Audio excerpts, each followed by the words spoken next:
I have an opening statement to make. I'll read the statement and then I'll take questions. I believe the statement has been distributed. I'm glad to speak to you exactly 106 days after I last spoke to you. As I stepped out and breathed the air of freedom at 8 p.m. last night, my first thought and prayers were for the 75 lakh people of the Kashmir Valley who have been denied their basic freedoms since August 4, 2019. I am particularly concerned about the political leaders who have been detained without charges. Freedom is indivisible. If we must preserve our freedom, we must fight for their freedom. If we must preserve our freedom, we must fight for their freedom. I'm grateful for the clear and comprehensive order yesterday of the Supreme Court. The order will clear the many layers of dust that have unfortunately settled on our understanding of criminal law and the manner in which criminal law has been administered by our courts. I have never commented on cases that are sub judice, and I shall continue to adhere to that principle. To many of your possible questions on the case, the answers can be found in the lucid order of the Supreme Court pronounced yesterday. In the last 106 days, I was strong in spirit, and I become stronger because of the following. 1. My record as minister and my conscience are absolutely clear. Officers who have worked with me, business persons who have interacted with me, and journalists who have observed me know that very well. 2. My family trusts in God. 3. We have total confidence that the courts will ultimately render justice. Let us leave the matter at that and turn to the most pressing and explosive issue of the day, which is the state of the economy. The place to start is diagnosis. If the diagnosis is wrong, the prescription will be useless, maybe even fatal. Even after 7 months into the fiscal year, the BJP government believes that the problems faced by the economy are cyclical. The government is wrong. Let me repeat that. The government is wrong. It is wrong because it is clueless. It is unable to look for the obvious clues because it is stubborn and mulish in defending its catastrophic mistakes like demonetization, flawed GST, tax terrorism, regulatory overkill, protectionism, and centralized control of decision-making in the Prime Minister's office. Please reflect on each one of the charges that I've made. In the days to come, I shall speak, give interviews, and write elaborately on each one of them. Nothing sums up the state of the economy better than the following series of numbers. 8, 7, 6.6, 5.8, 5, and 4.5. Those are the quarterly growth rates of GDP in the last 6 quarters. According to the BJP government, these signify Achhe Din. 8 to 7 to 6.6 to 5.8 to 5 and 4.5 is Achhe Din. The third and fourth quarters of 2019-20 are not likely to be any better. We will be lucky to end the year if growth touches 5%. And please remember Dr. Arvind Subramanian's caution that 5% under this government, because of suspect methodology, is not really 5%, but less by about 1.5%. The Prime Minister has been unusually silent on the economy. He has left it to his ministers to indulge in bluff and bluster. The net result, as economists put it, is that the government has turned out to be an incompetent manager of the economy. Those are the words of the economists. Incompetent managers. The investors of the world and the bankers, the rating agencies, and the boards of directors of companies read The Economist, the Wall Street Journal, and Time. They also pay close attention to numbers. Every number, and I repeat, every number points in the direction of a floundering economy. I don't want to overload you with numbers. Here are some numbers. IIP, 4.6 to 4.4 to 3.9 to 2.4. Credit growth to MSME, 0.9, minus 0.4, 2.3, 2.7. Manufacturing, minus 1.2, 1.7, minus 1.4, minus 0.7. Core sector, 4.8, 4.3, 4.4, 0.2. Unemployment, 9.65%, 4.03, 5.14, 7.03. There are many more. You have reported many of them. Just go back and look at your data. The government alone is in denial. Rural consumption is down, according to the NSSO. Rural wages are down. Producer prices are down, especially for farmers. Daily wage earners get work for no more than 15 days a month. Demand for Maganrega is up. Fast-moving consumer goods, both durable and non-durable, are selling less. Wholesale prices are up. CPI is going up. Onions sell at rupees 100 a kg. Of course, the finance minister, does not eat onions. What do these point to? There is less demand among the people because they have less money and less appetite to consume due to uncertainty and fear. Today, for the first time, the Reserve Bank of India, in a matter of 7 months, has reduced its forecast from the original 7.4 that was made in February 2019, reduced to 7.2 in April 2019, reduced to 6.1, I think a month ago, and today reduced to 5. I cannot recall an instance where between February 2019 and December 2019, the Reserve Bank of India reduced its forecast from 7.4 to 5. This is unprecedented. Either the Reserve Bank was completely incompetent in making its first assessment in February 2019, or the government has been extremely incompetent in managing the economy in the last 8 months. Unless demand increases, there will not be increased production or output or increased investment. Plant load factor of all thermal plants is 48%. What does that mean? If 1/2 of installed electricity capacity is shut down, there can be no greater disaster.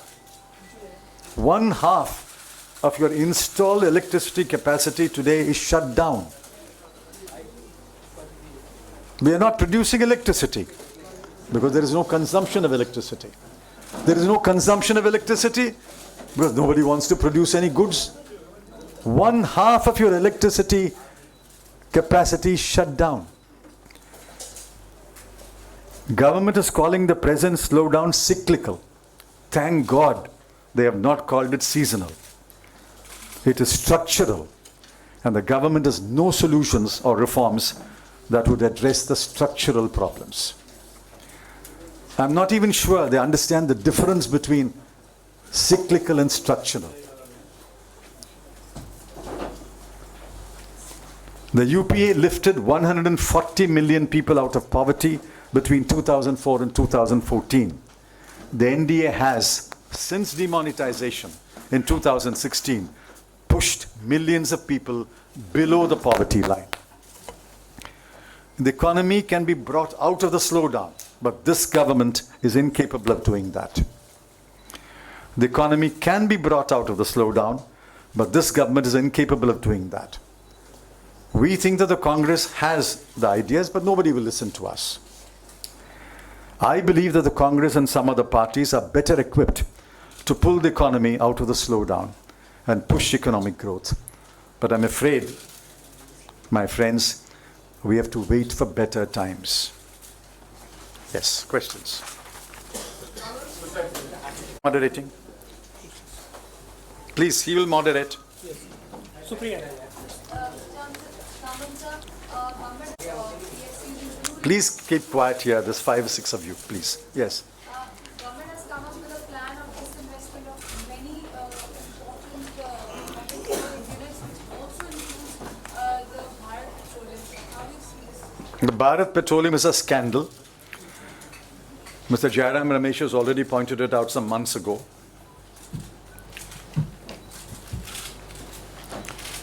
This asking one PSU to buy another PSU is an accounting maneuvering. Government's coffers are filled. That doesn't make any difference to the organization or the company or the economy. Let us see who buys BPCL. That will give you the clue about where the scandal lies. Anand. Why do you think the Prime Minister is silent on the state of the economy? What? Why do you think the Prime Minister is silent on the state of the economy?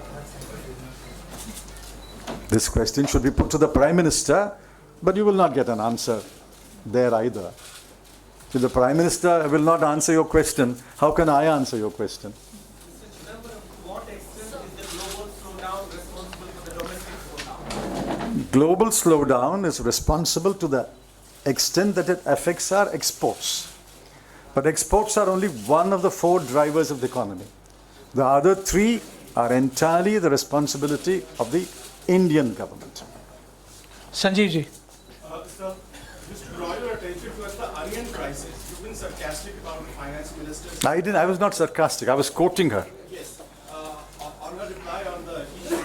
But the prices have been around 100 rupees for the last more than 1 month. Do you think it's a mismanagement on the part of the government? Of course. Of course. They should have planned in advance. What's the point of importing now? When will they arrive? But if the finance minister says, I don't eat onions, that shows the mindset of this government. Siddharth. You onion eating people. I don't eat onions. Sir, don't you think that government, Siddharth. sir, don't you think that government is not ready to accept that there is a economic slowdown in our country? If we go to the statement of finance minister and other ministers, that the film, the people are seeing film which doesn't reflect that the economy has slowed down. So how do you think this? What's your take on that? I've said it. I don't think they understand even the difference between cyclical and structural. First, they must have people in the government who understand the difference between cyclical and structural. They had a few people, they banished them. Dr. Raghuram Raban was banished, Rajan. Dr. Arvind Subramaniam was banished. Dr. Arvind Panagriya was banished. Dr. Urjit Patel was banished. People who understood these things were banished by this government. So there is Samia. one BJP MP in the Lok Sabha who recently made a statement saying that GDP only came into being in 1934 and is going to soon turn redundant. It is no holy grail to go by. What do you make of the statement? I've already answered it. GDP is irrelevant. Protectionism is good. Personal income tax must be cut. Customs duty must be increased. This is the way to make India strong. This is BJP's ideas of reforms. If these are the BJP's ideas of reforms, God save this country. Aditi. Please. You have to go by the moderator, please. Yesterday, the Union Cabinet passed the Citizenship Amendment Bill, and the bill is expected in Parliament next week. What is the Congress Party's stand on it? I was told, you can verify this from the party leaders, I was told that the Congress party will oppose the bill. Asim. Please listen to the moderator. Leading this discussion, Mr. Rahul Bajaj had recently said that there is an atmosphere of fear prevailing in the country. So what are your comments on it? You search your heart. Is there not fear today? Every businessman who spoke to economists for that special report said, don't quote my name. Rahul Bajaj is tall enough to say that at a meeting. But there's complete fear everywhere. Every institution is gripped by fear. And the media is no exception. I'm sorry to say this. The media is no exception. You are gripped by fear. Please shed fear. Please speak the truth to power. That is the least that the people of India expect. We buy your newspaper. We subscribe to your channel. We want you to speak truth to power. Sir आपकी गिरफ्तारी के बाद से sir Please go by the moderator, please. Please. Sir आपकी गिरफ्तारी के बाद से कांग्रेस पार्टी लगातार ये कह ही रही है कि ये बदले की राजनीति के तहत आपको Next is जेल भेजा गया। सर आपका क्या रिएक्शन है? What's he saying? Vendetta politics. Sent you to jail. My favorite poet, Saint Thiruvalluvar, said 2,300 years ago, Inna Seidarkum Iniyave Seyyakal Yenna Payathodo Salbu. He also said, Inna Seidare Uruthal Avarnana Nannayam Seidavida. Those who do wrong or evil to you, do good to them. We will not practice vendetta politics. I can only speak for myself. We will not practice vendetta politics. Who practices vendetta politics is for you to decide. Pallavi. I'm a better man. The finance minister on the floor of the House said that the growth may have come down, but there is no recession, and that how the opposition, particularly the Congress party, kind of exaggerates all the dismal economic scenario. What she means is, there's a very severe storm blowing across the coast. Millions of trees have fallen down. Millions of houses have been destroyed. Hundreds of people have killed. It is only a storm. It's not a tsunami. Does she want a tsunami? Does she want a recession? Who said it's a recession? We all understand the technical definition of recession. If she wants to educate us on the technical decision or definition of recession, we will be happy to be educated. We are saying this slowdown is unacceptable. It is a man-made catastrophe, and the men and women responsible for this catastrophe must bear responsibility. Jayendra. Sir आपने अपने बयान में कहा है कि कांग्रेस देश को आर्थिक मंदी से बाहर निकालने में सक्षम है। क्या आप कुछ सुझाव देना चाहेंगे सरकार को कि क्या वो 5 कदम उठाने चाहिए सरकार को जिससे कि अर्थव्यवस्था मंदी से बाहर आए? Suggestion for improving the economy. You please guarantee to me that the government will invite us and listen to us, then we will give them the advice. अगर ऐसा होता है तो क्या सुझाव? You please guarantee to me first that. You talk to them and come back to me. I'll give you my mobile number. Say that they will invite you. We will give them the advice. Archis. One, you spoke about protectionism. The Congress has proposed India EU as well as India EU US FTAs. Secondly, at the time of such polarizing debates as NRC and CAB, how do you propose to get in the narrative, and given, as you rightly said, the state of the media, how do you propose to, as a party, and as Narrative about the economy. Just talk to people. Go to the mandis. Go to housewives. I've got a long email today from a fairly well-to-do lady who runs a business. The business has been shut down. And she sent me an email why the business was shut down. Now, this is not a shopkeeper or a street vendor. This is a fairly well-to-do lady who runs a fairly successful business. Shut down. She tells you why. Please talk to them. Even better, spend a few days where I was, and you will know what is the position in Uttar Pradesh, Bihar, Jharkhand, Chhattisgarh, and Orissa. Can you elaborate on that? On another occasion. Yes, please.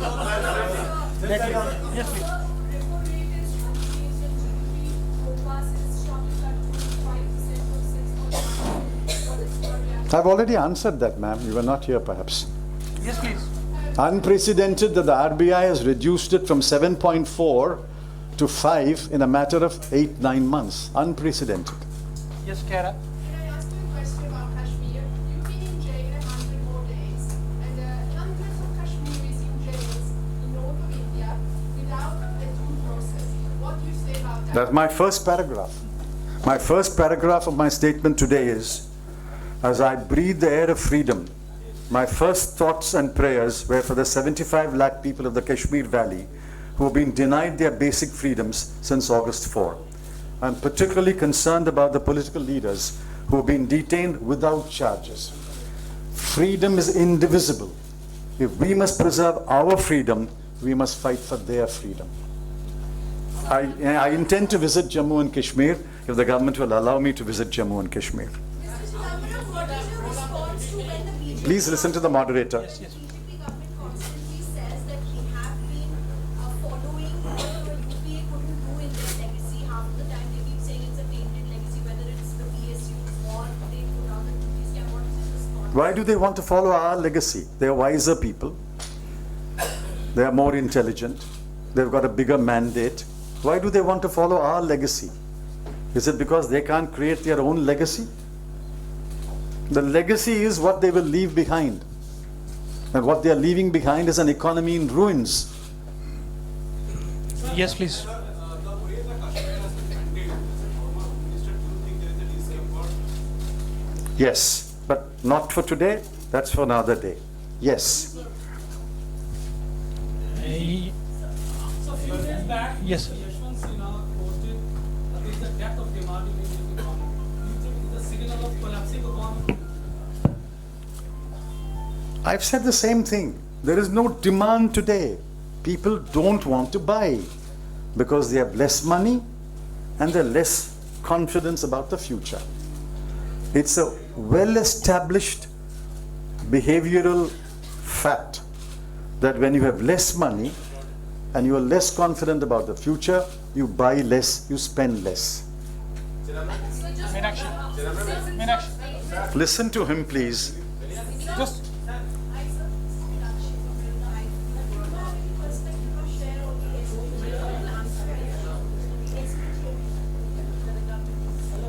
If the government believes that the Gandhis don't require SPG protection, that's a cross that the government has to bear. Let me make that very clear. If the government believes that the Gandhis do not require or deserve SPG protection, that is a cross the government has to bear. But the Gandhis have been extremely graceful and said, fine, if that's your decision, so be it. Anurag. Sir MOS finance ने कल ये कहा कि जिस जिस sector में जो कदम जरूरी थे वो हमने उठा लिए हैं और 2025 का जो 5 ट्रिलियन इकोनॉमी का दावा है वो हम अभी भी कर रहे हैं, उसको हम हासिल करेंगे. There is a definitional problem. Is it 5 trillion in nominal terms or is it 5 trillion in the exchange rate terms? So leave that definitional problem out. Yes, Supreme. Day before yesterday, Dr. C. Rangarajan, former governor, Reserve Bank, former chairman, Economic Advisory Council, has said it will take us 8 years at the current rate of growth to achieve 5 trillion. So let the MOS Finance please invite Dr. Rangarajan. Please give them your channel or paper. Let them debate it. Let the MOS Finance debate Dr. Rangarajan. Supriya. Government, sir, apart from being the home finance, you have been also the home minister. Today across the country, we are losing rates due to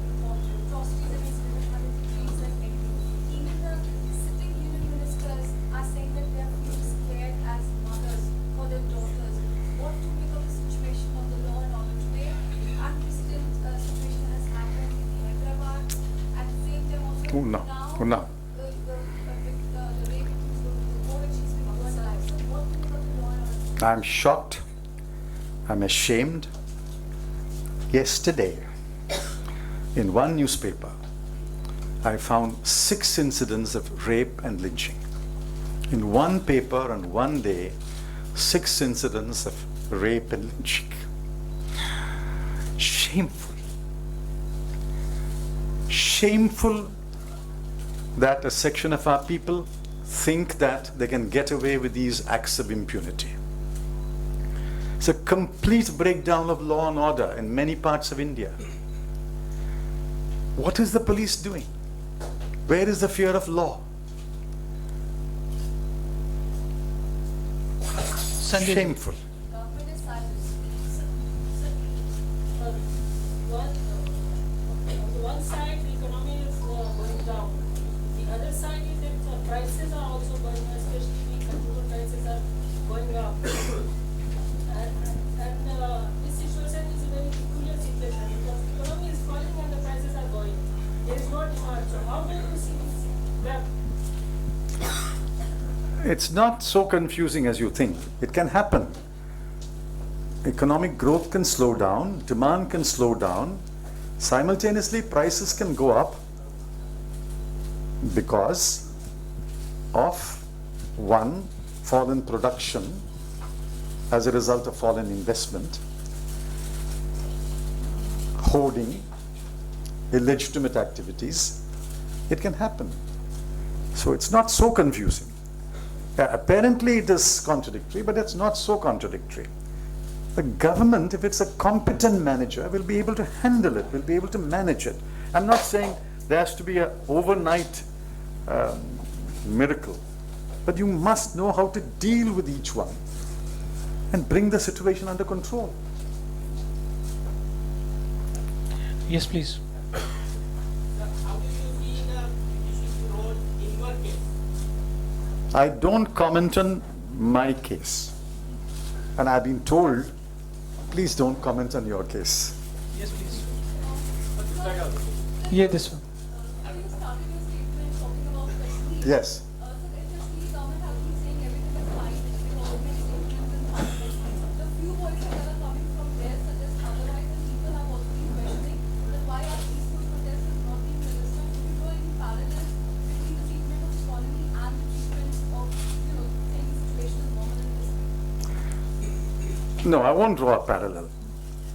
As far as the economy is concerned, the reason is incompetence. As far as Kashmir is concerned, the reason is arrogance.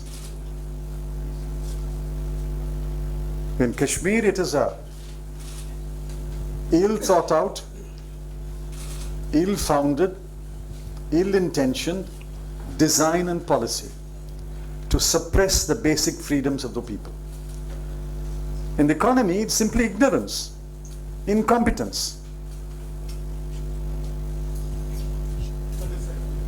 We have to wind up now. Last couple of questions. Sir, you have said that unless the demand increases, there will be no increase in production or investment. And at a time like so, when the RBI has put the rates on gold today, so how do you see the gold, particularly banking crisis unfolding and its impact on the? I can't comment on what the RBI said about monetary policy because I've not read the policy. I only know the conclusion. So you'll have to give me time to read that. Last question.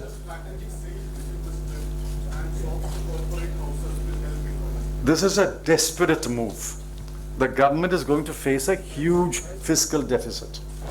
It will be so huge that all of us will be astounded.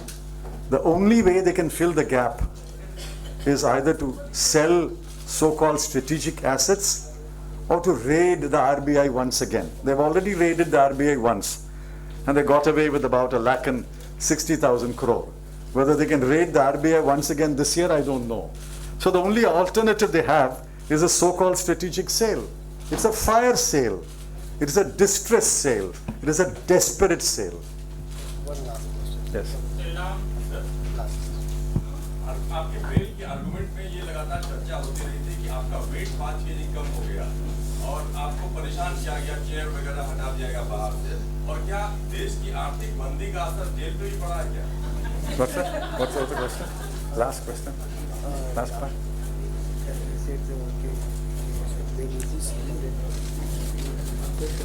Last part. Last part.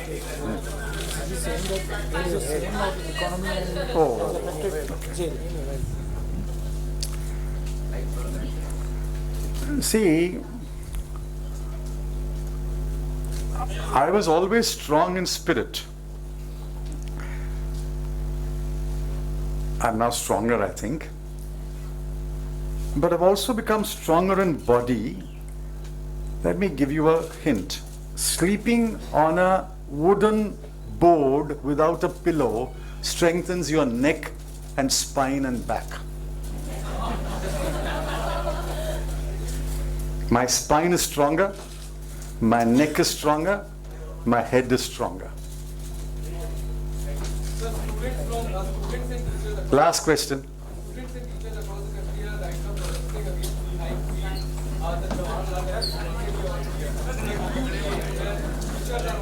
The students are absolutely right. Please listen here. The students are absolutely right. In a welfare state, please go down, madam. Please sit down. In a welfare state, higher education should be totally free. I agree.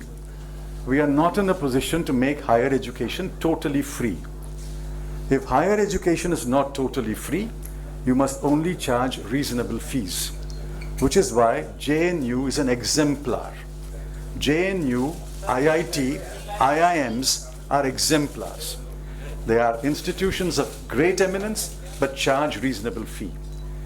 Now, if you raise the fee, in the Hindu every day, there are 2 students writing a column in the Hindu, page number 4 or so. Each student says, if the fees are raised, I have to give up my studies. What have they done to this? Ideally, higher education must be totally free. Since we have not reached that stage, fees must be reasonable.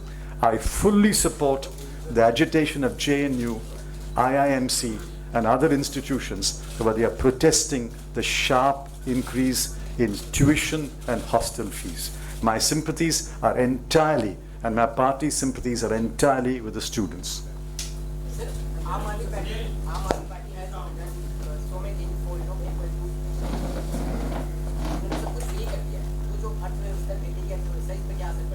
What's the question? He's asking Aam Aadmi Party has given some concessions to later affect the Delhi economy. You are asking for votes from the Aam Aadmi Party? No, what are you?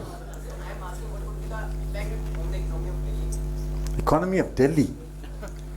See, these steps don't affect the economy of Delhi. They may improve the infrastructure of Delhi. The economy of Delhi is decided in one room called the Prime Minister's office. You will not be allowed there. I will not be allowed there, so don't worry. It's beyond our capacity. Thank you. Have a good day.